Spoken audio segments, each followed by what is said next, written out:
এই পোশাকে পুলিশ বাহিনী সন্তুষ্ট নয়, এমন এক পুলিশ বাহিনী যারা ক্ষমতার ব্যবহার করবে না।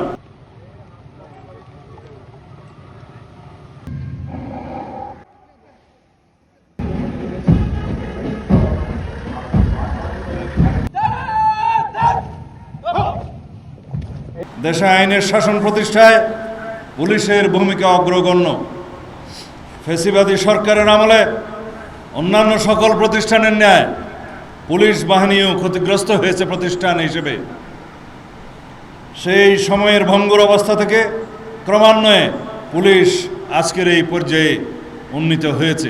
বিএনপির নির্বাচনী ইশতেহারে রাষ্ট্র কাঠামোর গণতান্ত্রিক সংস্কারের যে অঙ্গীকার করা হয়েছে তার অন্যতম স্তম্ভ হলো পুলিশ সংস্কার। আমরা দায়িত্বে আসার পর থেকেই একটি স্বাধীন ও শক্তিশালী পুলিশ সংস্কার কমিশন গঠনের বিষয়ে কাজ করছি। আমাদের নির্বাচনী ইশতেহারে আমরা দ্ব্যর্থহীনভাবে ঘোষণা করেছি জননিরাপত্তা নিশ্চিত করা এবং পুলিশ বাহিনীকে দলীয় প্রভাবমুক্ত করে একটি আধুনিক, সেবাধর্মী ও মানবিক সংস্থায় রূপান্তর করাই আমাদের মূল লক্ষ্য। ব্রিটিশ আমলের সেকেলে পুলিশ আইন পরিবর্তন করে সময় উপযোগী এবং জনবান্ধব আইন প্রণয়ন করা। আমরা চাই এমন এক পুলিশ বাহিনী যারা ক্ষমতার ব্যবহার করবে না, বরং অপরাধীর মনে ভয় আর নিরপরাধীর মনে প্রশান্তি যোগাবে। বাংলাদেশ পুলিশের একটি প্রত্যাশা আছে, আবেদন আছে।